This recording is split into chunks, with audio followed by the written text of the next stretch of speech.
Muito boa tarde, bem-vindos a mais uma Talking Tech, desta feita com um ligeiro atraso, pelo qual pedimos as nossas sinceras desculpas, mas percalços acontecem e hoje foi o dia. O que podemos estar tranquilos é que, efetivamente, a culpa não é nenhum destes nossos oradores que temos aqui a acompanhar-me, nomeadamente o Humberto, o Lucas e o Tiago. O objetivo que nós temos hoje para esta Talking Tech é falar um pouco sobre metodologias Agile e desmistificar também o que é isto do Agile, se é algo banal, se é algo essencial nos projetos, quer em gestão de projeto, quer no processo de desenvolvimento. Vou pedir agora ao Humberto, ao Lucas e ao Tiago que falem um pouco sobre eles, para dar algum background e para darmos início então a esta Talking Tech. Boa.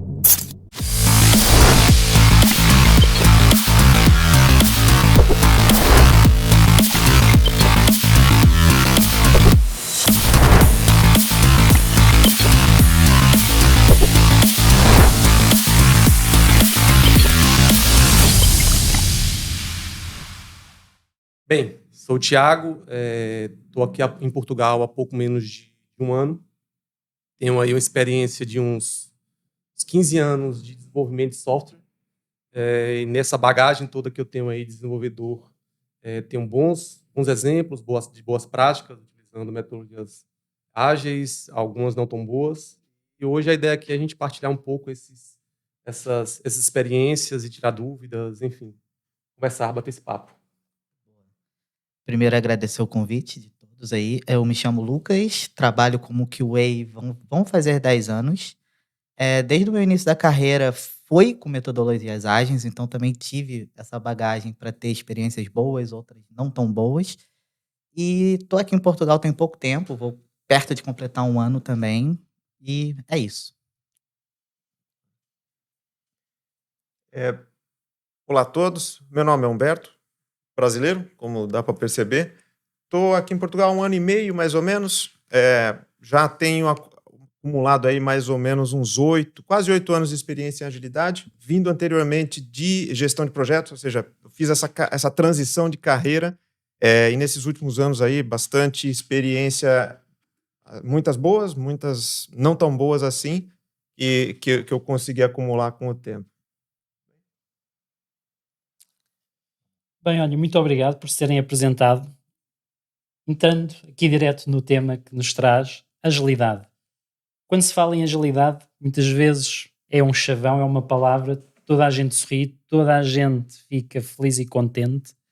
No entanto, tal como o Tiago disse, o Lucas e o Humberto, houve casos bons, houve casos menos bons e, efetivamente, isto de agilidade.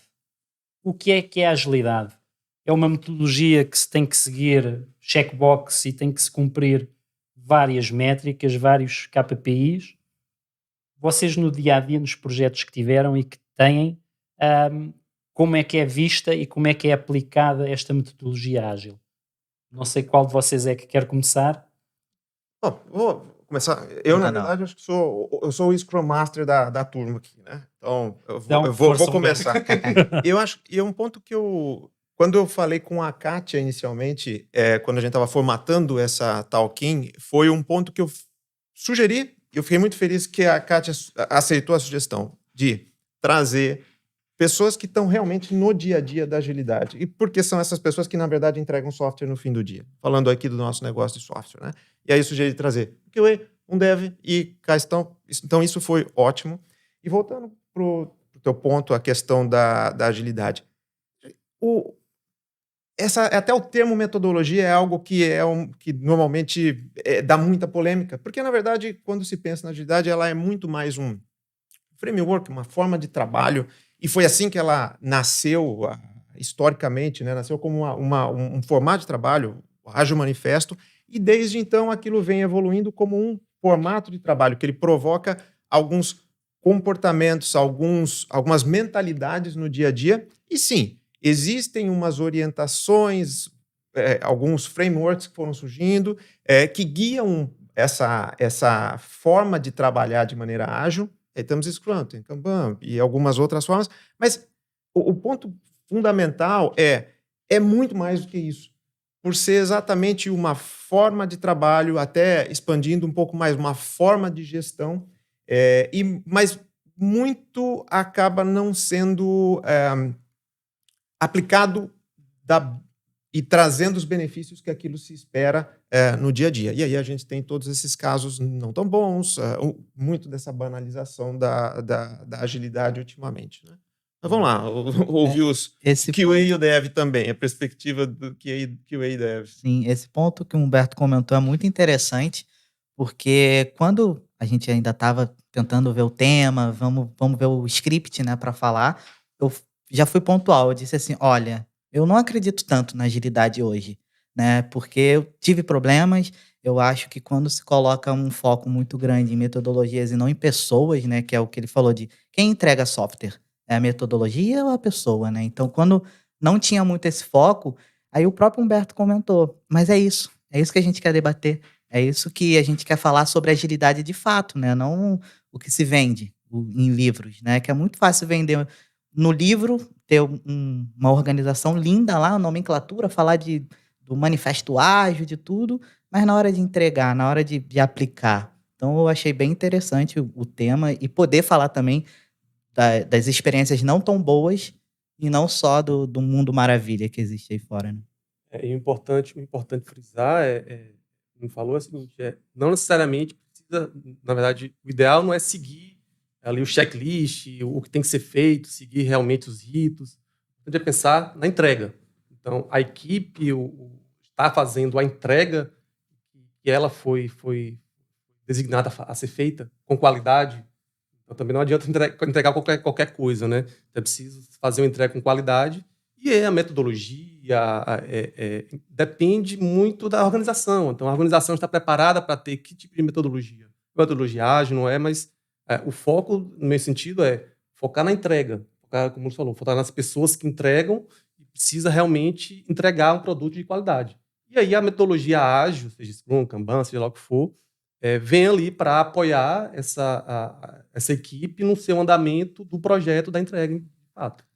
E é exatamente pensar na agilidade, e agora usando um termo bem amplo mesmo, não é pensando num framework específico, mas pensando na agilidade como uma direção para gestão, ou seja, é a gestão, é a liderança, é a forma como fazer a entrega, mas ela não é o fim em si. E quando o objetivo é a agilidade como fim, tem alguma coisa ali que não é lá muito boa e provavelmente o resultado pro cliente ou o resultado pro negócio provavelmente não vai ser tão bom quanto poderia ser, porque o foco está no framework e não em realmente entrega, valor, que é onde os princípios da agilidade se fundamentam. Humberto tocou no ponto importante, o cliente precisa abraçar a ideia. Então não adianta empresa, consultoria, dizer assim, eu pratico agilidade, meus produtos são feitos com agilidade, se o cliente, ok, e o cliente precisa realmente abraçar essa ideia que o cliente vai precisar estar de tempos em tempos validando entregas, participando de debates, de conversas, vai ter que ter alguém ali acompanhando de fato o projeto, não com um acompanhamento punitivo, mas acompanhamento mesmo de projeto, faz parte do projeto. O cliente contratou um software, ele precisa ser entregue, mas eu não vou esperar 7 meses, 5 meses, sei lá qual o tempo, para ver o software, é isso ou não é? Então o cliente precisa estar dentro do universo do software, da entrega, do projeto, do produto. Isso. É importante o cliente abraçar também a ideia. Em resumo, o Bob Martin, ele diz assim, foi um dos assinantes do Manifesto Ágil, ele diz assim, eu resumo a agilidade em 3 pontos. O primeiro é onde a gente está, para onde a gente quer ir, e o último é um loop, assim, deu certo ou deu errado? Se deu certo, continua, volta, se deu errado, também. Isso que é o genial da agilidade, assim, é você ser suscetível a erro, aceitar erro para melhorar e entregar o que de fato vai gerar valor, né? Isso que eu acho interessante. Vocês falaram também 2 palavras que considero muito importantes, quer para a equipa que está a fazer a gestão de projeto, quer para a equipa que está a fazer o desenvolvimento, mas também para as outras áreas dentro do cliente, mas também da empresa que está a prestar o serviço de desenvolvimento. Pessoas e organização. Qual é que é o papel das pessoas e da organização. Neste caso, numa perspectiva, estamos a fazer o desenvolvimento de um software para um cliente num projeto. E podemos dizer são algo favorável ou o oposto. Se contribuem ou não para que o projeto chegue a bom porto. Pode ser. Vamos lá. Eu penso o seguinte, acho que tem um ponto muito importante quanto à maturidade do cliente. Sim. Né? Porque muitas vezes o cliente, a área de negócio do cliente, existe uma necessidade importante ali, seja porque é um produto que está em desenvolvimento e aquele produto precisa de novas features, ou seja porque é uma demanda regulatória e precisa ser feita de qualquer forma. Independente do caso, quando existe essa colaboração, então não quebra um pouco essa barreira de eu aqui sou business, eu falo o que eu preciso. A malta da TI que sabe programar, que programe. Isso é o mundo antigo, é um mundo que o ágil vem tentando, desde o seu início, quebrar. Muitos dos princípios do manifesto estão ligados a isso, né? E realmente criar essa aproximação. E aí, realmente, a questão do erro, erra mais rápido. Se estiver desviando, vão tratar aquele desvio. Então, muito do que a agilidade traz, das interações constantes, proximidade com o customer, com o usuário daquela ferramenta, ou com o customer, com quem realmente vai usar, vai sentir aquele valor, é o que traz alguns benefícios muito importantes para essa forma ágil de seguir com o desenvolvimento de aplicações. Né? Essa é a minha perspectiva da coisa. Eu só acrescento um ponto, meio puxando bem a sardinha pro lado de qualidade, né, do QA, né? Sintam-se representados. Não se entrega a agilidade sem teste, principalmente sem testes automatizados, né? Porque você precisa de um feedback mais rápido, você precisa de segurança na nova feature que está subindo, e isso tudo está englobado quando a gente está falando sobre agilidade, não agilidade de rapidez, né? Agilidade na metodologia, nos processos. E quando você vende sem focar na qualidade, no produto ali, no fim a fim, você não está vendendo agilidade, né? Você não está fazendo agilidade. Esse é um ponto que eu tenho para mim. E é importante, aquilo que o Humberto falou, a questão da maturidade da equipe, de saber necessariamente que ele precisa participar desse processo, e até a maturidade da própria equipe de desenvolvimento. Então, você precisa ter uma equipe madura o suficiente para entender como é que funciona todo esse processo, para entender que tem os sprints, que a partir de determinados sprints vão entregar uma feature, que precisa passar muito por qualidade, que não adianta só desenvolver, entregar, tá aqui a feature pronta, a telinha pronta, mas quando clica ali não faz nada. Então, isso você não entregou nada, de fato, um sprint morto. Então, você precisa ter a maturidade da equipe como um todo, não só o desenvolvedor, mas a maturidade da equipe como toda, e o cliente abraçar também isso, né? De ter essa maturidade, de fazer esses testes e aquilo.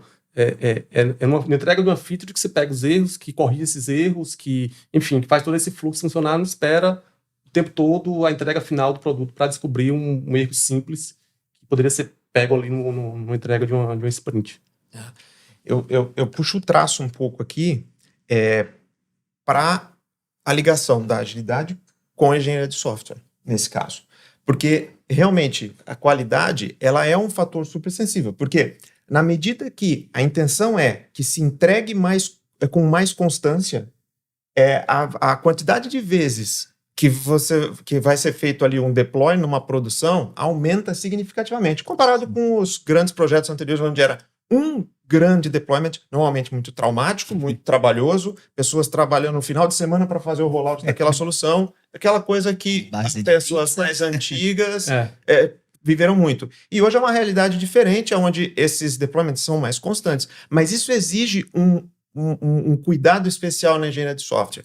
No mundo de QA, principalmente, onde as regressions elas têm que ser constantes. A cada fim de sprint tem que garantir que nada quebrou. Além do que o que está novo vai estar bom. Né? E para o mundo de desenvolvimento, eu vejo também um pensamento um pouco diferente, porque quando os desenvolvedores, né, quando as soluções eram desenhadas muito olha aqui, está aqui a grande implementação. Ela demorou 6 meses para ser feita e vai ser arremessada para a produção de uma vez. Agora se pensa em pequenos pedaços que eles precisam alcançar a produção.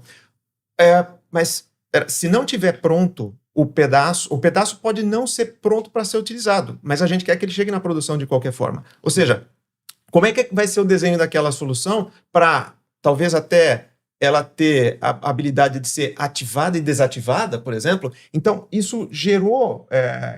assim, a agilidade, realmente, para ela acontecer, ela exige uma engenharia de software muito bem desenhada, muito madura também. Então, são coisas muito relacionadas, na minha opinião. E aí a parte de operações, e aí pensando com a área de DevOps, né? Você está bem alinhada nesse sentido.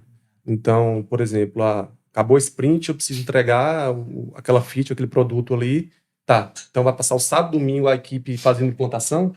Não, eu preciso ter ali toda a esteira de CI/CD pronta, estável, confiável, acoplada com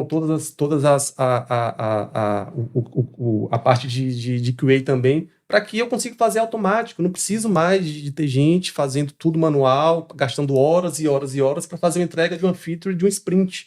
Entende? Então, é por isso que é importante. Não adianta a organização dizer eu faço ágil se eu não tenho equipe técnica suficiente que faça isso. Então eu preciso de área de negócio, eu preciso de área de desenvolvimento, eu preciso de QA, eu preciso de ter uma infraestrutura boa para fazer isso. Então a importância você precisa casar tudo isso. Não adianta. Boa. Absolutamente. Vocês também falaram agora das entregas, dos sprints, a entrega da solução. Muitas vezes, e vocês melhor do que ninguém, tiveram um caso em que a entrega é para ontem. Onde é que fica o QA? Onde é que fica a análise detalhada se vai de encontro ao requisito do cliente? Isto é ser agile? Fazer, digamos, um desenvolvimento e uma entrega em cima do joelho? Ou não? Pelo contrário, nada tem a ver com agile. Isto até porque associamos sempre o agile a rapidez na entrega. Uhum. Eu já começo com quando há um escopo fechado, você já está meio que ferindo alguns princípios, né? Mas, óbvio, você está trabalhando em grandes empresas, sempre vão ter datas e de entrega e tudo mais. Mas isso, há pessoas também, além do próprio QA, do próprio Dev, quando está preocupado, o Scrum Master, o PO e outras pessoas, PM, que tem a geração de risco daquilo ali, que se subir. Tem certeza? Então vamos planilhar aqui quais são os riscos, né? Porque eu não me sinto confortável que o software suba assim. Eu não tive tempo hábil para testá-lo. Mas, vamos lá, o risco é esse ponto, esse ponto. Infelizmente, às vezes acontece. Às vezes tem que subir, é o famoso top-down, né? Então, acontece. E aí depende de metodologia ou de framework, seja lá o que for. É algo de negócio, algo ali acima do que uma equipe de desenvolvimento, até mesmo de gestão. Então, não tem jeito, não tem... O que você falou, é preciso a equipe de desenvolvimento, a equipe de testes, toda a equipe sinalizar que temos riscos e vai. Exato. Não tem muito o que fazer, não. Assim, as organizações, a camada de liderança, muitas vezes, na grande maioria das vezes, precisam de datas. Então, as coisas... esse é um assunto bem polêmico também no mundo de agilidade. Então, roda de agilidade ágil, então, na verdade, não tem planejamento de nada, porque, na verdade, o que você tem ali é uma pilha de trabalho para fazer, vai pegando da pilha e vai fazendo. E aí, pronto, é assim, tão simples. Mas uma parte que não se fala muito tem que ter planejamento ali, sim. Dentro daquela pilha de trabalho, pode existir um conjunto grande de histórias ali que aquilo compõe um requerimento contratual, aquilo compõe um requerimento legal. Então, tem que ter existe essa necessidade de olhar para esse backlog e conseguir fazer essa estimativa. É lógico que essa estimativa ela não é rígida, como pregava, por exemplo, as metodologias de gestão de projetos tradicional, onde tinha data, uma estimativa precisa, mas que na hora da execução aquilo ali algumas vezes não era bem cumprido. Então, é uma gestão um pouco diferenciada, porque ela é uma gestão mais flexível, é uma gestão um pouco mais tolerante a variações, tolerante a repriorizações, tolerante a captar um feedback de um cliente e já incorporar aquilo lá na próxima sprint. Então, esses são os aspectos de gestão, de estimativas, de prazos, que muitas vezes não são muito bem falados, mas eles existem. Eles têm que existir dentro da agilidade, porque senão fica uma coisa assim, faz aí o que dá, quando dá, e não pode. Ninguém, dificilmente vai ter a organização pagando a conta e aceitando esse tipo de dia a dia. E eu acho importante a equipe ter a noção disso. A equipe de desenvolvimento, seja independente do nível de senioridade, é saber, nós temos aqui um produto, não estamos trabalhando, aqui precisa saber o que é o produto, até mesmo uma ideia de prazo, de data e tudo mais, para até saber, beleza, eu sei o todo, por mais que na sprint temos aqui os objetivos faseados e tudo mais, mas eu sei aonde eu vou chegar. Eu sei que eu preciso, na minha equipe precisa entregar esse produto final lá na frente. Então, ser transparente também eu acho que é algo que é preciso ser feito para que tudo funcione, a roda gire. E algo polêmico, que eu realmente não sei como se resolveria, é quem fala sobre os prazos? É quem está desenvolvendo? Era essa a pergunta que eu ia fazer. Estão a falar de prazos. Não, mas fizeste bem, Lucas, fizeste bem. Porque alguém tem que dar a cara e chegar ao cliente e dizer: olha, a entrega rápida que querias e ágil não vai ser assim tão ágil porque para trás falhou algo ou não está devidamente documentado. Como é que é gerir a expectativa do cliente? Até porque muitas das vezes vocês estão frente a frente com o cliente quando fazem as entregas dos sprints. Como é que é feita essa gestão e também como é que o cliente, e pegando aqui em algo que o Humberto falou, quase do manual de gestão de projeto com as checkboxes todas e mais algumas, constituição de equipa, o local de trabalho, a linguagem de programação, como é que vocês atualmente fazem essa gestão e o que é que também isso tem a ver com o Agile e a metodologia Agile? Sim. Isso é bem importante porque dificilmente você vai ver um QA, não sei se de um dev também, dizendo, se não for um tech lead, alguma coisa do tipo, dizendo uma data, né? Então, normalmente essas datas já foram acordadas pelo business e etc. E o importante disso é saber se o time se sente confortável, né? Que não adianta, é para amanhã. Não vou nem começar porque eu sei que eu não vou entregar, eu vou falhar. Então, para não falhar, deveria ter conversado. Quando há essa conversa, essa transparência, as datas se tornam mais flexíveis, né? Por exemplo, um ponto muito bom até aqui em Portugal, não sei se todos sentem isso, as sprints são mais longas, né? As features são menores e as sprints são mais longas. Então, o risco de você falhar numa entrega já é calculado, né, antes. E isso é importante. Isso, para mim, é essencial, né? Chegar com esse risco, sabendo desse risco. Realmente, eu também trabalho com sprint hoje de 3 semanas. Então, você tem um risco, tá bem mitigado, que pode ou não ser entregue, tem acompanhamento, enfim. E mais uma vez, a questão ter um atraso com o cliente, algum feature, por isso que eu toco essa tecla. Traz o cliente para o projeto.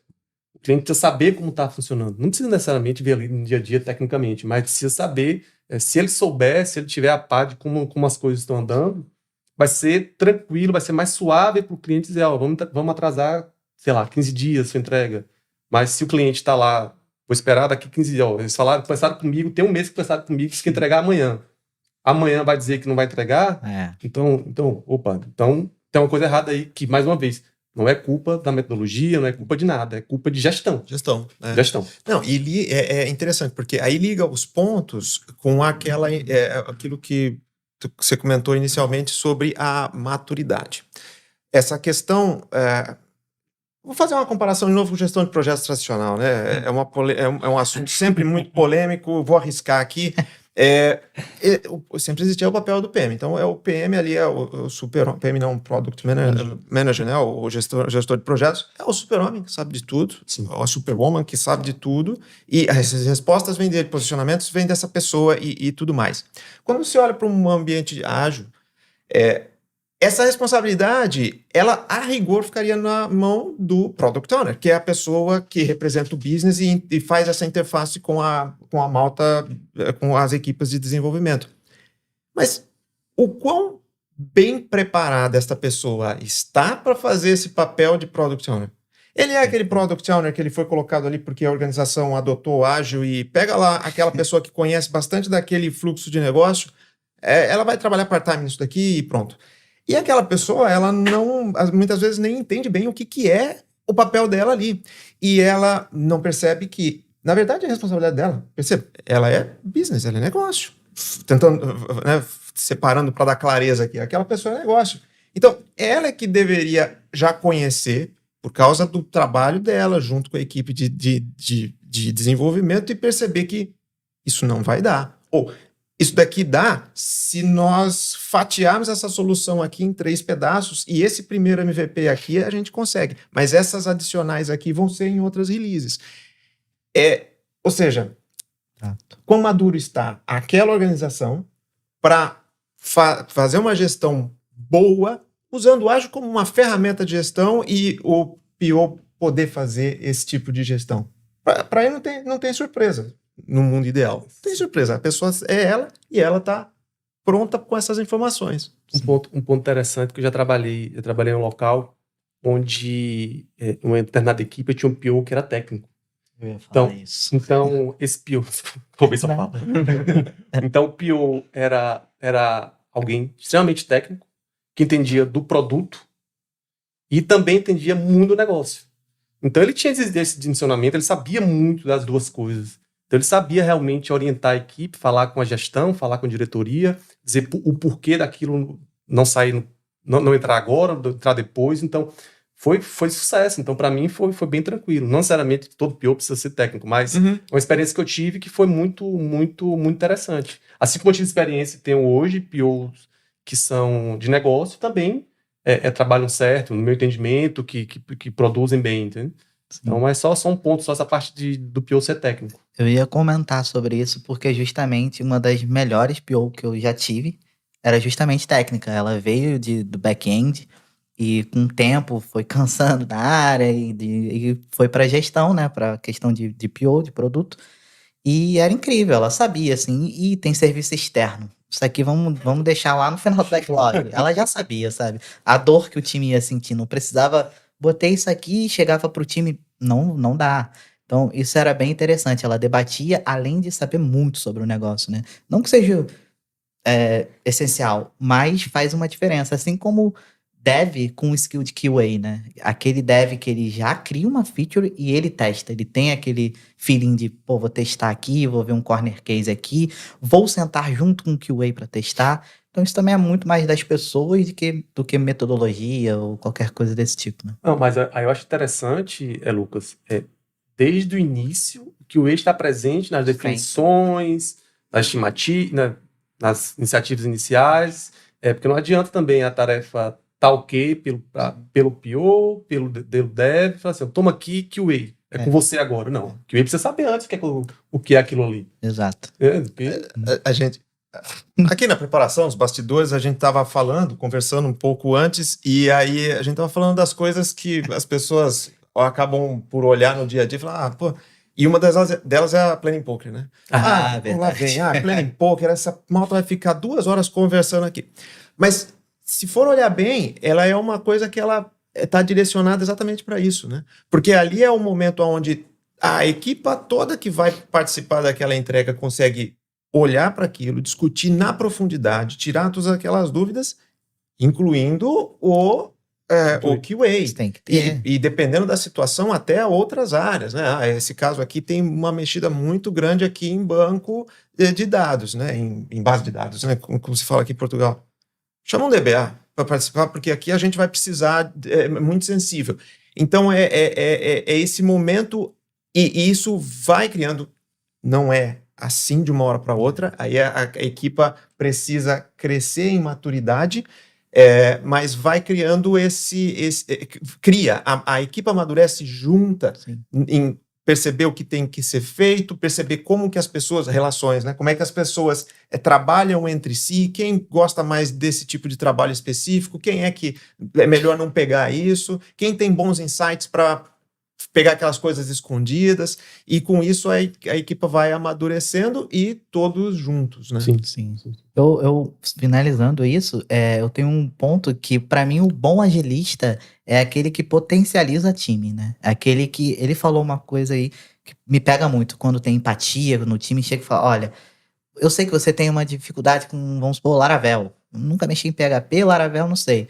Poxa, por que vai dar aquela task pra essa pessoa, sabe? Por que não chega como um time, fala, eu sei que você tem dificuldade, você quer aprender, eu sento ao seu lado, a gente aprende com quem tem que aprender, ou não, mas normalmente se torna tudo muito mecânico, né? Muito tem essas tasks no board e eu quero vazia ao final da sprint, né? Então, quando tem um agilista que potencializa, que entende que quando ele vai ver todas as métricas de alguém que não está entregando como deveria, ele senta e pergunta, quer ajuda? E não por que não tá entregando, né? Isso faz diferença. Lucas, referiste agora uma palavra que também é essencial.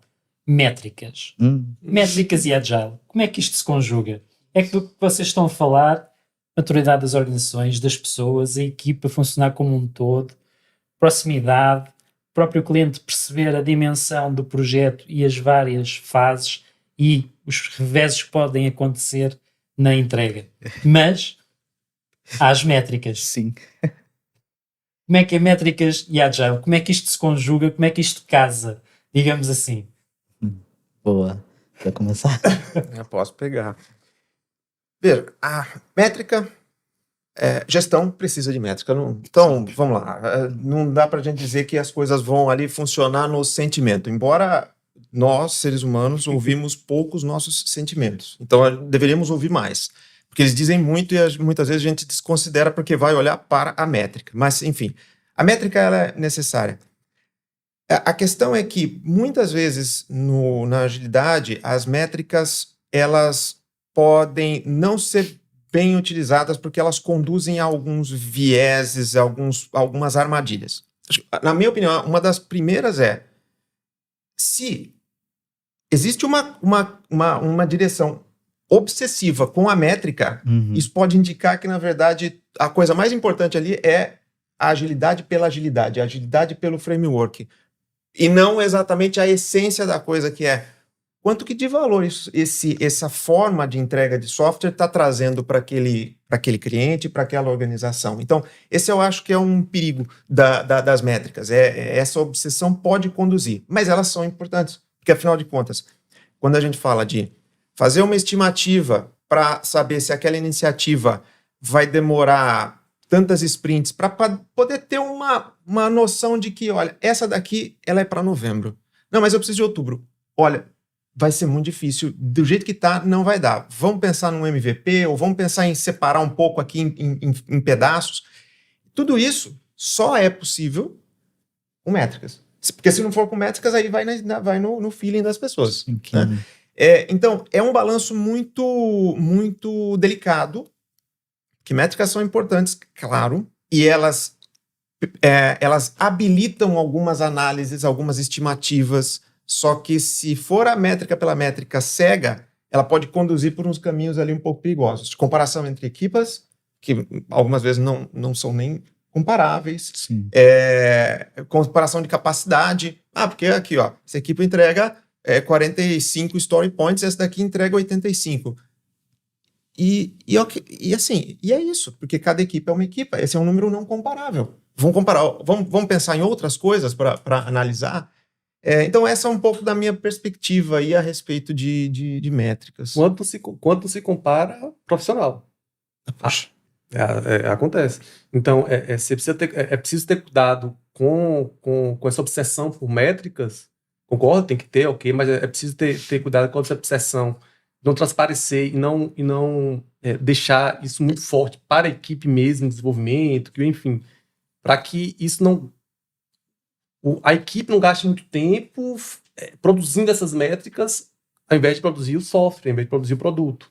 Então, não chegar ao sentido de ficar colocando ali, comecei uma tarefa que agora às 8h01, às 13h33 eu terminei aqui agora de fazer essa tarefa, porque eu vou entrar numa daily aqui às 13h45 e às 14h01 terminei ou seja, a pessoa fica ali anotando hora e minuto para que tenha métrica, sabe? A produtividade daquela atividade, enfim, tem que ter esse cuidado, eu acho que tem que ter esse cuidado para que a equipe trabalhe bem, né? Não adianta também ter essas métricas, a equipe e o desenvolvedor fala assim, não estou gostando de trabalhar aqui porque eu preciso anotar minuto a minuto o que eu estou fazendo.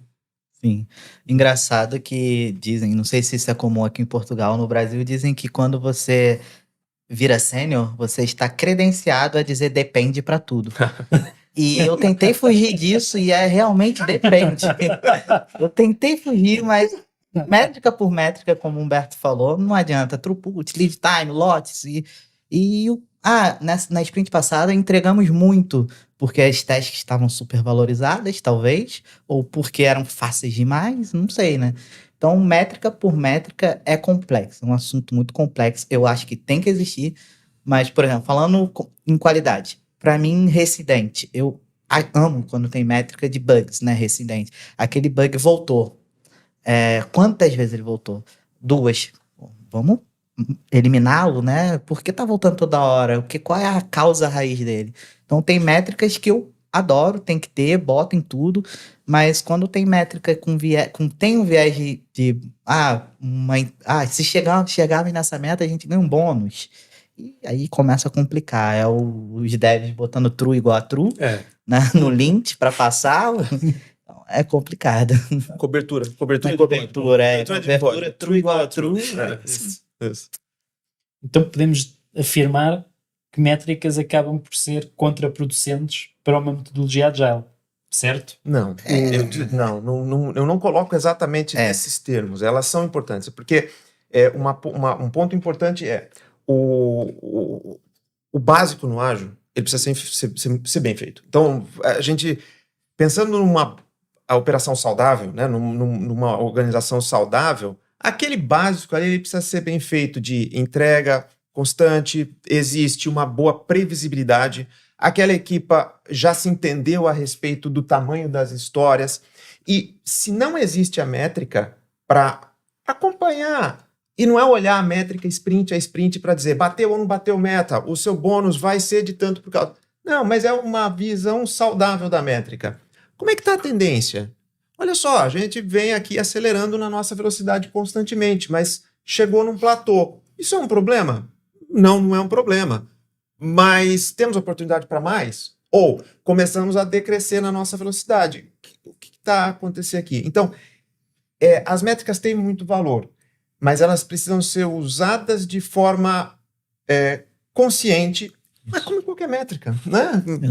Em qualquer local, a métrica precisa ser usada de forma consciente, precisa perceber bem o que é que ela quer dizer, esse cuidado para que não vire o objetivo é bater a meta. O objetivo é ter... que aí tem alguma coisa de estranho ali. Né? Exatamente. Essa é a minha observação. O objetivo é entregar com qualidade. Para mim, o objetivo é entregar com qualidade. E a métrica... Foi rápido, foi demorado. Exato.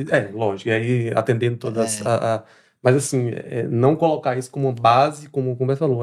Nossa obsessão é a métrica. Não é bem assim. Porque se for assim, não vai ficar saudável o desenvolvimento, o dia a dia da equipe ali, do acompanhamento, enfim. Eu tive experiências de que as métricas, no final do ano, existia um bônus que a empresa dava, né, para todo o time se alcançasse uma meta de X%. E ali era o true igual a true para chegar na meta. Ia vir dinheiro. E aí, quando era no mês seguinte, refazia. Aí voltava tudo, aí a cobertura saía de 84% e ia lá para 30%. E gasta esse dinheiro com isso, gasta esse tempo. Tem entrega de valor? Não tem. Sim, o projeto atrasa e acaba por ninguém ficar contente, nem ninguém ficar satisfeito. Exato. Uma perspectiva que também vocês têm, como é óbvio, e eu, estando na área comercial, quando estamos perante um cliente e se fala metodologia agile, o cliente fica com um sorriso de orelha a orelha.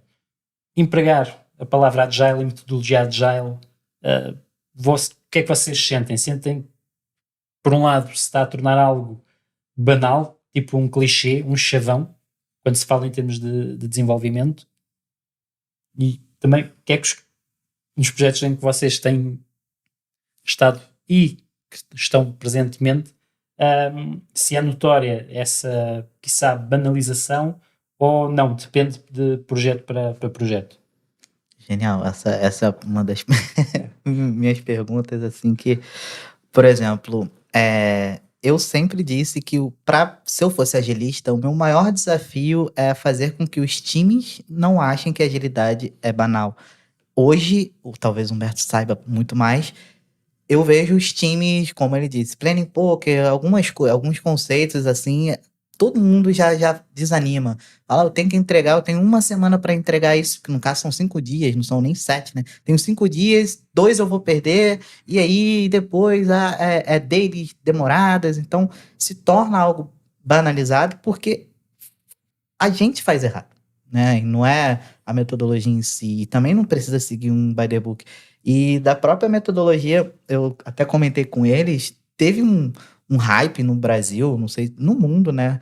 De um engenheiro do Spotify, isso 2012, 2013, que ele comentou sobre a metodologia do Spotify lá. Aí todo mundo abraçou a ideia e queria vender. Aqui a gente vende a metodologia do Spotify. Aí todo mundo aceitou e tal. E um ano depois, o engenheiro-chefe disse que aquilo era um paper que era para o time, que eles inventaram os nomes para o time se adaptar. Então, quando você pega algo que era só deles ali, que inventou nome para adaptar, tipo chapter por capítulo, squads, né, tudo mais, você está se apropriando de algo que funcionou ali. Por que você não inventa o seu, sabe? Pode pegar aquilo ali e reinventar. Então, acho que hoje eu vejo que a agilidade está banalizada e o mais difícil do que fazer correr tudo certinho é fazer com que o time acredite, né, na agilidade. Eu acho boa parte dessa banalização da agilidade é o fato de os rituais acontecerem só porque tem que acontecer. Por exemplo, eu preciso ter daily mesmo de 20 minutos, de 15 minutos. Eu preciso só, pessoal, abre ali uma conversa assim, ó.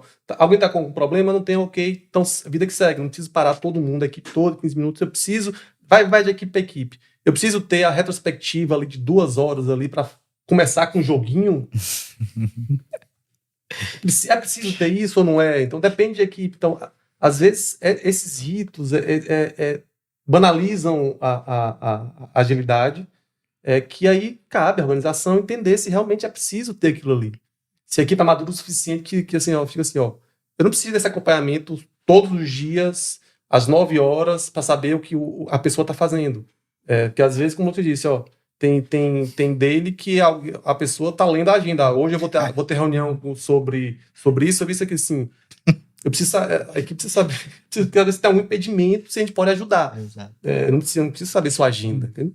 Então, nesse sentido aí que eu acho que há a banalização da Agile. E é uma coisa que me dói, é olhar pessoas que são técnicas, desenvolvedores, e se pensar na origem da agilidade como se conhece hoje, Manifesto Ágil, ele veio basicamente desenvolvedores que sentiam a necessidade de mudar a forma de trabalho e basicamente aquilo guiou a agilidade como conhecemos hoje, mas as práticas, a forma como foi adotado muitas vezes levaram a esse tipo de situação, o que é muito triste até. Mas eu acho que eu destaco aí um outro ponto, na minha opinião, né? Eu acompanhei boa parte desse momento de transformação para a agilidade e muito da adoção, ela acabou sendo uma adoção porque o mercado precisa. Então, sem julgamento, essas coisas acontecem. As empresas, as organizações precisam se modernizar, precisam acompanhar todos os movimentos de mercado. A agilidade acabou por ser também um movimento de mercado e as empresas precisavam fazer agilidade porque, se não fizessem agilidade, estavam atrasadas. E isso levou muitas vezes a agilidade por agilidade.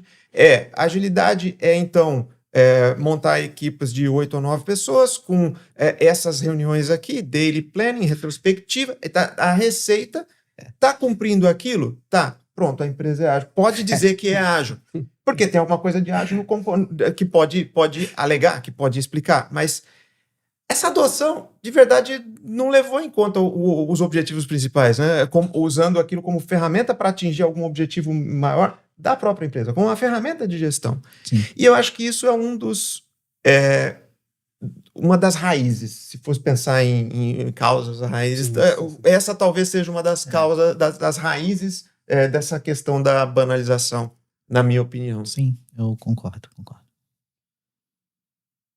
Algo que também é importante, e logo no início vocês referiram, positivos, negativos, experiências menos boas que a metodologia Agile vos trouxe nos projetos. São muitas, são menos do que as experiências boas. Se puderem falar também um pouco sobre isso, porque acho que é importante também sermos, digamos, identificarmos alguns dos pontos que para vocês foram marcantes durante os projetos que têm participado. Sim. Acho que sempre quando o projeto é imenso, um cliente muito grande, assim, bancos hiper tradicionais, que lá sempre entregaram software daquele jeito, e quando vem uma pessoa com experiência, com agilidade, e vai lá e fala, vou transformar o banco em ágil. E aí já tive experiências péssimas, assim, porque só o processo do banco, que é burocrático por questões de segurança e tudo mais, já dá uma travada grande nessa alteração, nessa transformação. Então, meus cases, assim, que eu tive mais problema foi relacionados a esses projetos mais antigos, né? Que queriam transformar eles em ágil em 2 dias, 3 dias. E era uma pessoa, que ela nem falava com o time. Era uma pessoa tendo que fazer algo quase impossível, né? Normalmente, todos assim, alguns problemas que eu tive, que eu senti assim, foram sempre nesse sentido de estar aplicando a regra da agilidade. Então, por exemplo, eu tenho um backlog da sprint, tenho aquelas tarefas ali, faltando 3 dias para terminar a sprint, o desenvolvedor terminou todas as tarefas dele. Pronto, então o desenvolvedor não pode mais pegar outra atividade, porque a sprint acabou, a sprint para ele acabou, o backlog dele acabou. Como assim? Eu vou ter 3 dias ociosos para um desenvolvedor, um sênior, sei lá, independente. Ele não pode fazer nada, não, porque a sprint aqui, eu não posso colocar mais nada na sprint. Isso para mim, não faz sentido nenhum. Você quer seguir a agilidade, a risca, até chegar a esse ponto, então já é uma péssima experiência que eu tive. Então, e fomos nos rituais no dia a dia, dele que demora 1 hora, então chegar na dele lá, falar, tô com problema em tal funcionalidade. Aí senta todo mundo que não tem nada a ver com a atividade, senta o tech lead para conversar sobre o problema na daily. Peraí, dele, é o problema, nós resolvemos depois. Então, esse tipo de problemas, por seguir a regra ali, a regra entre aspas, né? É para mim que peca mais assim, a agilidade, que não é culpa da agilidade, mas é uma vez da organização. No meu caso, várias experiências, mas eu destaco uma ou duas, mas vou falar de uma delas, que foi quando na organização que eu estava, aconteceu a transformação ágil, então a adoção da ágil, então toda olha, receita de bolo segue aqui, mas era uma coisa bem consciente, era uma coisa bem, valores, vamos mudar realmente a forma de trabalho, tem objetivo, então foi uma transformação até saudável. Só que ela emperrou num ponto muito importante, na escala, porque era uma solução muito grande, a gente devia falar ali na época de talvez 8 equipas, na organização ágil, 8 equipas ágeis, e a solução era muito grande e muito descentralizada. Então, para fazer qualquer tipo de implementação ali de uma feature, ela dependia da malta da equipa que é responsável pelo front-end, implementar a parte do front-end, que por sua vez dependiam da malta do back-end, e aí quando ia adiante com aquela implementação, era um emaranhado de dependências entre as equipas, e de forma tal mas cada equipa tinha a sua própria agenda, porque cada equipa tinha o seu backlog, e nem sempre a prioridade daquele item para minha equipa batia com a prioridade daquela equipa ao lado. Quase sempre. E, na verdade, exatamente, chegou a um ponto onde nada mais evoluía naquela solução. Porque tudo esbarrava em priorizações que não batiam e até que chegou um ponto onde tivemos que parar. Vamos consultar aqui algumas outras fontes para a gente tentar mudar um pouco esse nosso mecanismo aqui, porque desse jeito não está legal. E aí, algumas outras tentativas foram feitas, melhorias foram feitas, enfim, teve toda a história, mas esse foi uma das situações que me marcou essa questão das dependências externas e a dificuldade de conciliar, pensando em escalar a agilidade, né? O que o Thiago comentou sobre você acabou suas tasks na sprint, você não pode ir ao backlog, puxar uma ou ir para frente. Eu fiquei curioso, isso há um tempo atrás, do próprio Kanban, estava trabalhando com o Kanban, aí não podia voltar a task. Eu fui para desenvolvimento e empaquei ali, não ia conseguir desenvolver, eu queria voltar pro to-do, né? E não pode voltar, não sei o quê. Aí eu, curioso, pesquisei, aí vi lá Kanban da Toyota, né? Eu acho que surgiu na Toyota. E eu fui pesquisando, não tinha nada disso. Era só para não ferrar a métrica, né? Se você vai e volta, você vai ferrar alguma métrica ali. Mas aí, conversando e tal, com jeito, né? Olha, eu preciso voltar essa task que eu não vou seguir ou vou passar ela para outra pessoa. Então, muito disso de não pode isso, não pode aquilo, dá para adequar, mas querem fazer, não, eu quero fazer a agilidade perfeita, by the book, e acabam prejudicando, né, o próprio time.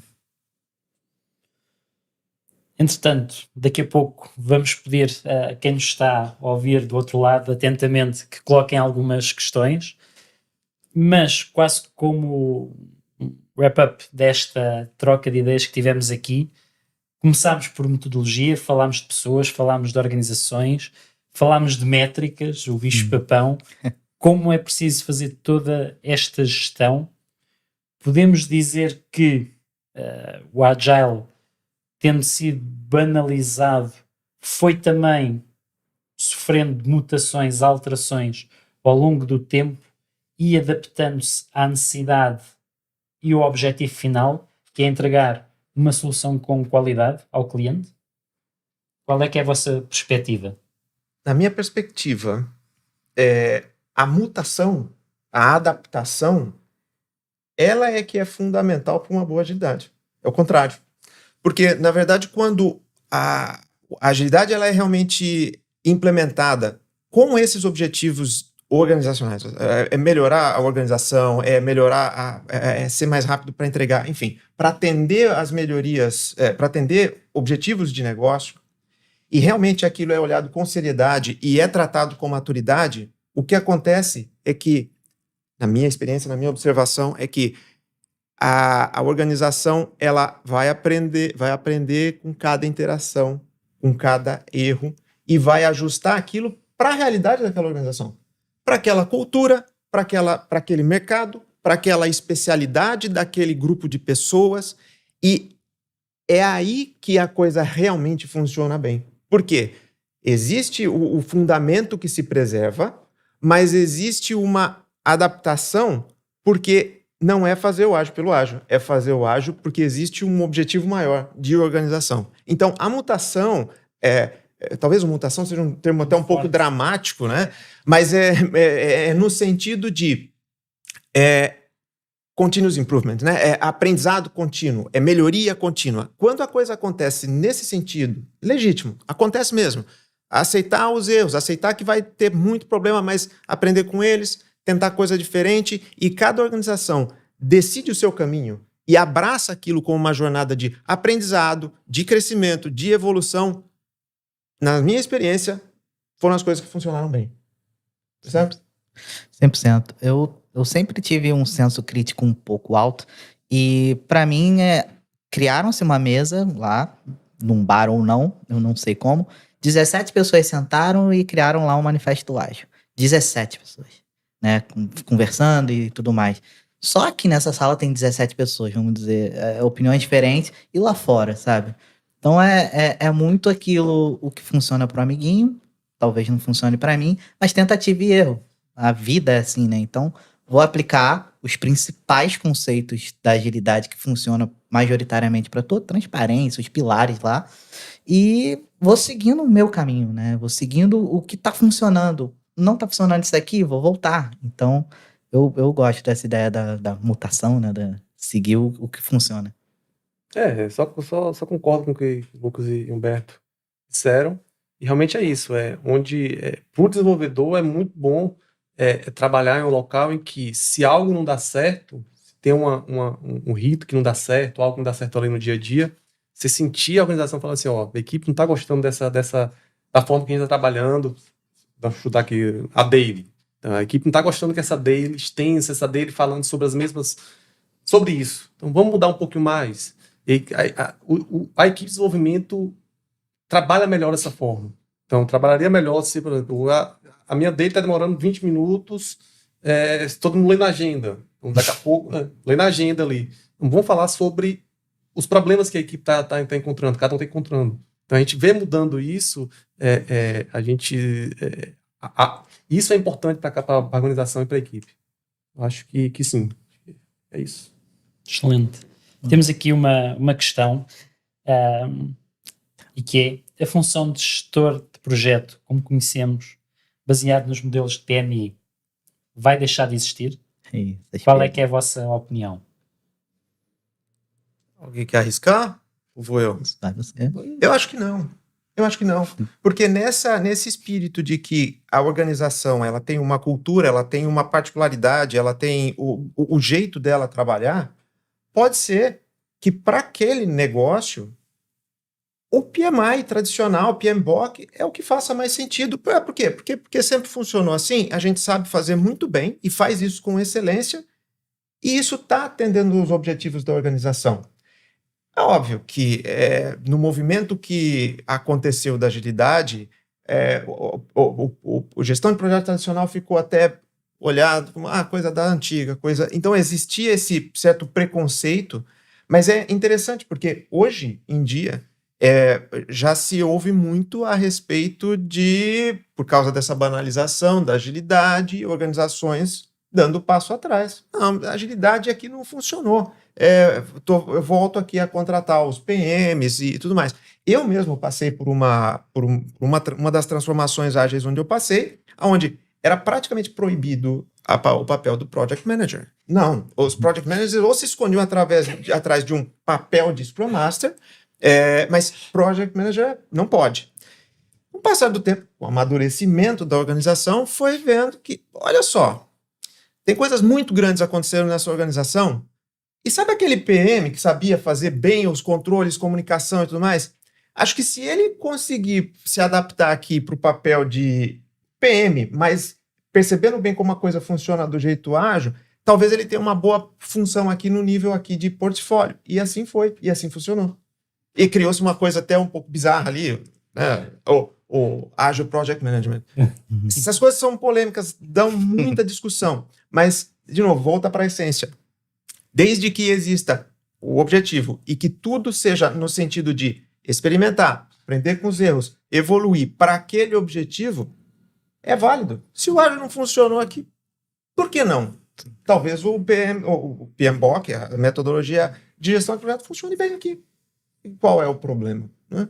É assim que eu vejo. Em Haiti existe muito isso, né? Vai morrer, vai acabar, nada morre, né? Em linguagens, ele deve falar muito melhor que eu, várias linguagens iam morrer. O Go tá vindo, então, sei lá, o PHP vai morrer. E os salários de PHP lá em cima, por conta do COBOL, tem gente ainda arrumando. O que vai acontecer, vão existir menos vagas, talvez, mas isso para tudo.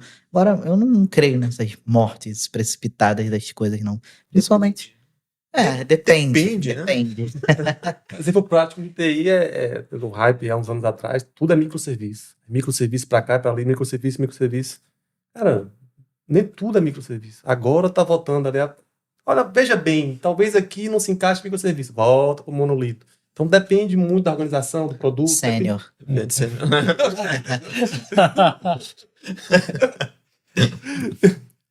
Lucas, tu há bocado utilizaste uma expressão que é tentativa e erro, e a pergunta que vem a seguir está um pouco relacionada com isto. Como é que encaixamos o imprevisto na metodologia ágil? Essa tentativa e erro que, ok, não deu certo, vamos ter que repensar ou vamos ter que refazer. Em toda sprint, isso já tem que vir certo, né? Que ele já vai acontecer, por mais que você não queira. Como QA, eu tento sempre antecipar problemas, né? Eu tô junto lá, como ele falou, de refinamentos e, vou criar um botão aqui. Não vai adicionar uma complexidade num sistema que já tem um outro botão ali de impressão ou alguma coisa assim. Então, a gente trabalha sempre sabendo que vai acontecer. Imprevisto. Se não acontecer, vitória, vamos comemorar. Mas quando acontece, não dói. E é o mais importante, né? A gente previa que na sprint, principalmente aqui, que é uma sprint mais longa, aconteceu o imprevisto, o dev se frustrou ou não, né? Porque às vezes empaca em outra feature e dev não gosta de corrigir bugs, ele gosta de criar novas features, né? Você quer dizer que tem a bug, certo? E eu preciso que vocês criem, senão eu não trabalho. Então é muito nesse jogo, né? Excelente. Saber que tem. Outra questão, e para finalizarmos, quais são as grandes desvantagens do Scrum? Grandes desvantagens do Scrum, na minha opinião, para o mundo de gestão, de desenvolvimento de software, eu não vejo nenhuma grande desvantagem, porque é um modelo de trabalho, é um framework muito bom, na minha opinião, para desenvolvimento de software. Porque ele prevê tudo aquilo que desenvolvimento de software tem por natureza. O requerimento pode mudar com constância, então vamos encurtar os ciclos de implementações. Então, o Scrum, como ele na essência, eu acho ele muito bom. Na minha opinião, os problemas acontecem quando todas essas coisas que nós fomos discutindo aqui acontecem. Quando é o Scrum pelo Scrum, é o Scrum seguindo o modelo, seguindo a receita do bolo, sem ter a essência por trás dela, ou quando isso é comum, acontece. A malta da TI, que é muito bem treinada, que sabe fazer Scrum muito bem. Porque isso é bem comum hoje em dia, há muito tempo, inclusive, a malta da TI saber fazer Scrum, porque é assim que normalmente desenvolvimento de software acontece há muitos anos. Mas a organização, ela está preparada para aquilo? Aquelas pessoas que estão ali fazendo a gestão da agilidade, pode ser o Scrum Master, pode ser o Agile Coach, pode ser quem quer que seja, elas estão atentas realmente se aquela organização está também evoluindo e amadurecendo junto, e aí sim essa integração acontece, porque se não tiver, a chance de insucesso aí vai ser muito grande. Então, para mim, a coisa está muito mais ligada a esse ecossistema, por assim dizer, ou para big picture, se ela realmente viabiliza aquele ágil a evoluir usando o Scrum como um modelo, principalmente para desenvolvimento de software, ou poderia ser qualquer outro. Mas os problemas são bem parecidos, na minha opinião. Então, não é o framework em si, né? E outra coisa é ter esse cuidado de que aquilo ali não é bala de prata, é um termo que usamos bastante, né? Não é bala de prata. Aquilo ali não é receita para resolver todos os problemas. Aquilo ali vai ter as situações particulares de cada organização e isso precisa ser aceito, pensado e precisa ser feito com as particularidades para que realmente a evolução aconteça. Daria quase outra Talking Tech. Sim. Com certeza. Não, olhem, agradecer-vos, Humberto, Lucas e Tiago, pela fantástica conversa que tivemos aqui. Também agradecer a quem esteve desse lado. Eu acho que, acima de tudo, as palavras-chave que devemos reter desta conversa é a adaptação, o todo, a equipa funcionar como um todo, os vários departamentos, sendo que o objetivo final é a entrega com qualidade e que a rapidez é QB. Mais uma vez agradecer a presença de quem está desse lado. Não percam a nossa próxima Talking Tech, estejam atentos às nossas redes sociais para saberem qual será a temática, bem como o dia e hora da mesma. Humberto, Lucas e Tiago, mais uma vez, muito obrigado. Foi fantástico ser moderador desta conversa. Ótimo. Okay. Olha, obrigado pela oportunidade. É sempre muito bom partilhar conhecimento e com os dois feras aqui. Que é Muito obrigado. Queria agradecer também o convite. Obrigado a todo mundo que assistiu também. Fiquei muito nervoso, ainda estou. Falei minhas besteiras, mas seria difícil não falar. E é isso. Obrigado e até a próxima. Ok, só até agradecer também o convite, estar aqui conversando com vocês um pouquinho sobre experiências que a gente tem tido aí. E é isso, obrigado a todos que acompanharam. Tamo aí, tamo junto. Boa.